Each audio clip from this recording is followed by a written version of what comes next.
अडावत येथील प्राथमिक आरोग्य केंद्र येथे माजी आमदार चंद्रकांत सोनवणे यांची भेट. चोपडा तालुक्यातील कमळगाव येथील शेतशिवारात अज्ञात कारणाने मृत पावलेल्या त्या 3 बालकांचा मृत्यूचे कारण अद्याप न समजल्याने परिसरात नागरिक वेगवेगळ्या प्रकारे चर्चा करत आहेत.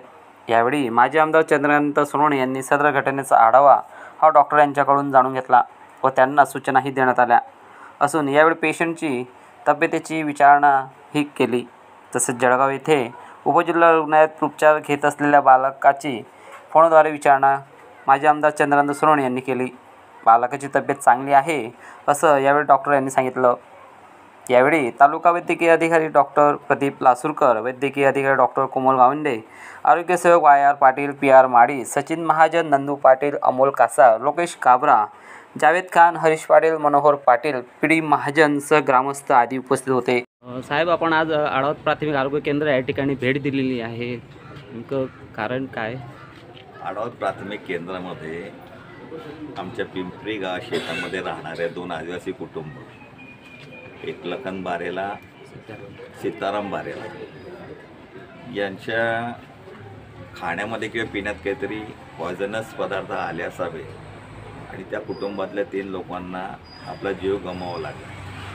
काही त्यातली पेशंट या आढावत केंद्राला ॲडमिट आहे, त्यांना भेटण्यासाठी आलो. प्रत्यक्ष काय परिस्थिती आहे या संदर्भात डॉक्टरांशी चर्चा करून डॉक्टरांना योग्य त्या सूचना दिल्या गेल्या. दुर्दैवाने ते वेळेच्या आत इथे आले, पण त्यांचं पॉयझनिंग जास्त असेल त्यामुळे ते आपल्यातनं त्यांना जीव सोडावा लागेल असं होतं का म्हणे. काही वेळेला पेशंट घरी ट्रीटमेंट करतात आणि पावसाळ्यामध्ये पाणी उकळून गरम करून चांगलं पाणी पिलं पाहिजे.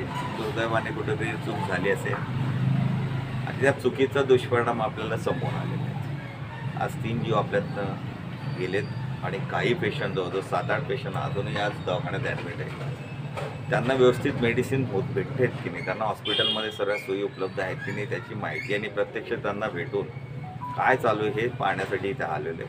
त्यातला एक पेशंट जळगाव हॉस्पिटलला आहे, त्याची तब्येत आता चांगली स्टेबल आहे. दुर्दैवाने ते एका साईडला शेतात राहत असल्यामुळे कदाचित फवारणी मारलेलं पिकातलं पाणी विहिरीत आलं असेल किंवा काही एखादी विषारी प्राणी जो म्हणतो आपण तो कुठे डेड झाला असेल ना, ते विष त्या पाण्यात मिसळलं असेल असं वाटतंय. या संदर्भात डॉक्टरांना सॅम्पल घेऊन त्याबद्दल एक्झॅक्ट कशामुळे मृत्यू झाला हे शोधण्याचंही कारण काय हे शोधण्याचं डॉक्टरांना सांगण्यात आलं. त्या ठिकाणी 2 जणांना तात्काळ दफनविधी करण्यात आलं असं नागरिकांना माहिती मिळत आहे. तर ते त्या संदर्भात ती लोकच सांगू शकतील. शेवटी आदिवासी कुटुंब आहे, त्या आदिवासी कुटुंबांना आपण कुठलेही प्रेशर करू शकत नाही किंवा त्याचा घातपाताचा प्रकार नाही. घातपाताचा प्रकार असतं तर संपूर्ण कुटुंब गेलं असतं ना. आता त्या कुटुंबाने त्यांच्या दफनविधीच्या पद्धतीप्रमाणे जर केलं असेल तर हे दुर्दैव आहे. त्यांनी हॉस्पिटलला आणायला हवं होतं आणि हॉस्पिटलला आणून पोस्टमॉर्टम जर केलं असतं तर एक्झॅक्ट कशाने झालं हे आपल्याला लक्षात आलं असतं. पण आता काही गोष्टी असतात त्यांना आपण बोलू शकत नाही, त्यांच्या कुटुंबावर ते डिपेंड असतं आणि जर तसं डाऊट आला तर आपण पुढे काय करायचं ते अधिकारी जे आहेत पोलीस डिपार्टमेंटवाले त्यांनाही सांगेल. त्या पालकांशी व्यवस्थित विचारून पुढे काय करायचं तो निर्णय त्या पालकांवर आपण सोडूया.